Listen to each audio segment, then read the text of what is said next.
Janapriya upscale 2 BHK 45 lakhs, 3 BHK 60 lakhs మాత్రమే. సితారా సైనిక్పురి. ధన్య గారు ఏమంటారు మీరు లవ్ గురించి మీ ఒపీనియన్ ఏంటి? మీరు ఆల్రెడీ ఎక్స్పీరియన్స్ చేసిన ఫేజ్లో చెప్పండి.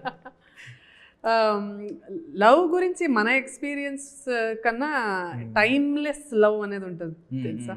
అది ఆ మ్యాజిక్ ఒకళ్ళని చూసి వాళ్ళని డీప్గా లవ్ చేసినప్పుడు maybe we are connected in the last birth or every birth I want to be with you అని చెప్పే ఒక్క పర్సన్ ఉంటారు. ఆ లైన్ నాకు చాలా నచ్చింది ఈ సినిమాలో. బికాస్ చాలామంది చెప్తారు, అబ్బా నువ్వు ఒక జన్మకే చాలరే బాబు, ప్రతి జన్మలో నువ్వు వద్దు అనుకుంటారు కదా. But there are soulmates. ఆ సోల్మేట్స్ అనే వర్డ్ నాకు భలే క్యాచ్ అయింది ఈ సినిమాలో. That is literally the heart and soul of the film is about soulmates.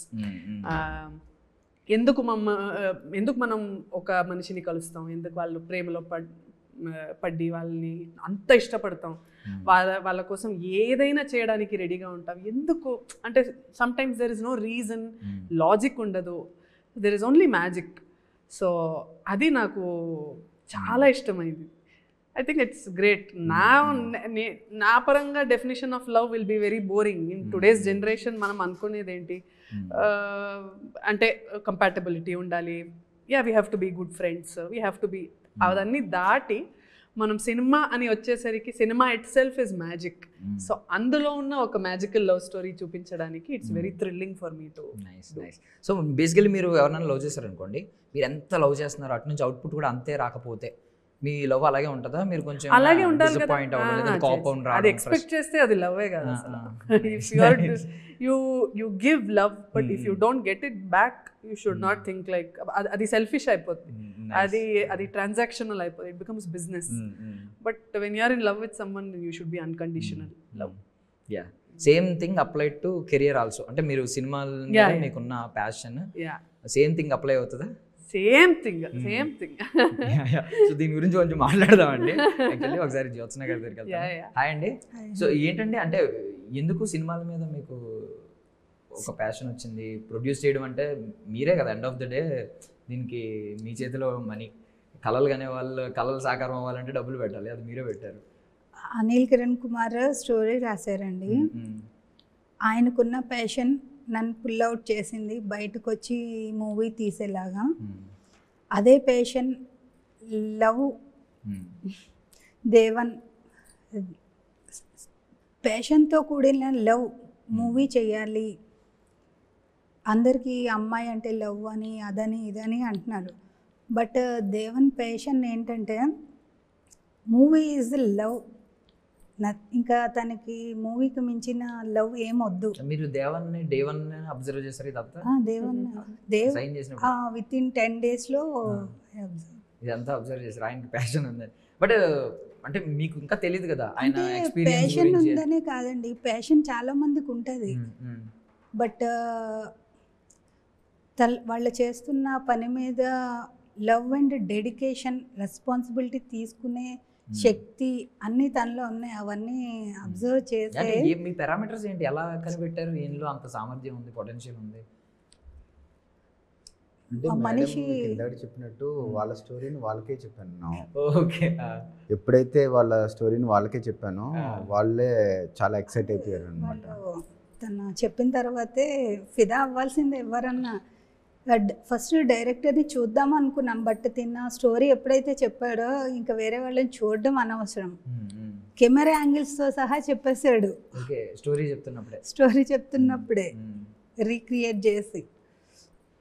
ఇంకా హీ కెన్ డూ ఇట్ అని వి డిసైడెడ్. అంటే ప్రజెంట్ మైథాలజీ బేస్ చేసుకుని అంటే ఏదైనా ఒక స్టోరీని మన కర్మఫలం గురించి కానీ లేదంటే మన పురాణాలు, మన ఇతిహాసాలు వాటితో లింక్ చేస్తుంటే లైక్ శ్రీరాముల వారితో కానీ లేకపోతే త్రేతాయుగం కానీ ఈ ద్వాపర యుగం కానీ వీటితో కనెక్ట్ చేస్తుంటే ఆడియన్స్ బాగా కనెక్ట్ అవుతున్నారు. సో ఇది మైండ్లో ఉందా? ఇది వర్కౌట్ అవుద్ది ప్రొడ్యూసర్ పాయింట్ ఆఫ్ వ్యూలో చెప్పాలి మీరు. దాని గురించి మైథాలజీ కనెక్ట్ అవుతుంది అని కాదండి. ఇప్పుడు లైఫ్లో మనకి కొంతమంది ఎదురవుతారు, కొంతమంది ఎప్పటి నుంచో ఉంటారు.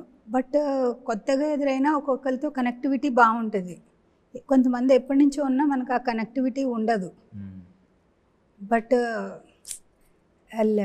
గాడ్ వైబ్ అనేది ఒకటి తెలుస్తుంది కదా, he can do, he is that one అని వీ డిసైడెడ్.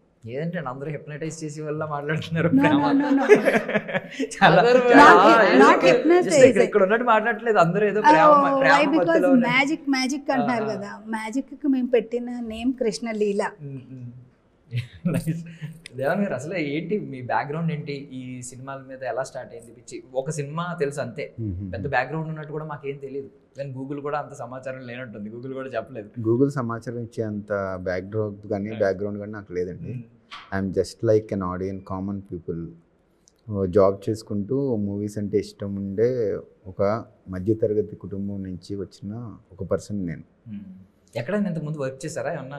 బికాజ్ డైరెక్టర్ కూడా అవ్వాలంటే సంథింగ్ మీరు కెమెరా యాంగిల్స్తో సహా నెరేట్ చేశారని చెప్తున్నారు. అంటే ఆడియన్స్ పాయింట్ ఆఫ్ వ్యూనే కదండి, మనం మూవీస్ని చిన్నప్పటి నుంచి చూసి ఉంటాం.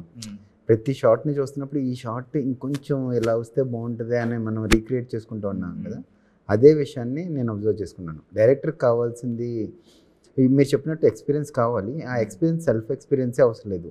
ఆ ఎక్స్పీరియన్స్ క్లారిటీ ఆఫ్ థాట్లో ఉన్న, ఆ ఎక్స్పీరియన్స్ మీ విజన్ మీద ఉన్నా కూడా సరిపోతుంది అని నేను నమ్మాను. మన ఇండస్ట్రీలో చాలామంది, సుకుమార్ సార్ అయినా, రాజమౌళి సార్ అయినా, వీళ్ళందరూ కూడా ప్రూవెన్గా చూపించారండి. So that is what I believe. Story చెప్పేయడం అంటే ఏదో నార్మల్ కథలు చెప్పేసినట్టు కాకుండా, అతను ఆల్రెడీ ఈ సీన్ జరిగింది ఇది అన్నట్టు ఒక విజువల్ మాకు చూపించినట్టు చెప్పేవాడు అన్నమాట. మీరు డబ్బులు పెట్టకుండా సినిమా చూసారు అయితే స్టార్టింగ్, సో అందుకని డబ్బులు పెట్టారు. బట్ ఐ మీన్ ఈవెన్ నేను ఆ కాన్సెప్ట్ కొంచెం నాకు అర్థమైంది. ఇప్పుడు పునర్జన్మలు ఓకే, బికాస్ అందరూ అంటారు సోల్ ఒకటే ఉంటుంది, 7 జన్మలకి సోల్ ఒకటే, బాడీస్ మారుతూ ఉంటాయి కానీ సోల్ ఒకటే, దానివల్లే సోల్మేట్ అన్నప్పుడు వాళ్ళే ఉంటారు పార్ట్నర్స్. బట్ మీ పునర్జన్మలు ఈ కాన్సెప్ట్ చూసినప్పుడు, బట్ లాస్ట్ లో ఈ శివుడిని తీసుకొచ్చారు, ఏంటి ఏం జరుగుతుంది, ఏం చెప్పాలనుకున్నారు అనేది థియేటర్లో బాగా చూస్తే అర్థమవుతుందండి. థియేటర్లో చూస్తే కంప్లీట్గా చెప్తాను. కానీ మీరు చెప్పిన ఈ మైథాలజికల్లో మేము సినిమా చేయాలని కానీ, దీన్ని ఇన్ఫ్లుయెన్స్ చేస్తే ఆడియన్స్ వస్తారని కానీ ఏ క్యాలిక్యులేషన్స్ లేదండి. What story demanded we did it. Single అండి మీరు? అవునండి, single. Searching for your Radha? No not at all searching for movie. ఆ మూవీ దిస్ మూవీ గురించి చెప్తున్నారు, కనెక్షన్స్ గురించి చెప్తున్నారు, పునర్జన్మల గురించి చెప్తున్నారు. మరి మీ సోల్మేట్ లాస్ట్ జన్మ నుంచి ఇక్కడ ఎక్కడ ఉంది అనే ఆ ఎక్సైట్మెంట్ లేదా? అదే మూవీ అండి. మూవీ సోల్మేట్ అంటే మనం పర్సన్తోనే కనెక్ట్ అవ్వాల్సిన అవసరం. అదే అండి, వర్క్ అండ్ ఎనీథింగ్, లవ్ అనేది దేని మీదైనా ఉండొచ్చు. చాలా హిప్నటైజ్ చేశారు చూడండి, ఆవిడ ఎంత ఇన్వాల్వ్ అయ్యారంటే లవ్ లో. నేను ధన్య గారితో మాట్లాడుతా, ఆవిడ కొంచెం భూమి మీద ఉన్నారు, మాతో నేను మాత్రం మీరు కొంచెం. ఇప్పుడు ఓం శాంతి ఓం సినిమా, షారూక్ ఖాన్ సినిమా, అందులో he wanted to become an actor at any cost. ఆయనకి అంత పిచ్చి, చనిపోతాడు, నెక్స్ట్ పుట్టినప్పుడు ఏమవుతాడు? Super star. That is the love for anything we have.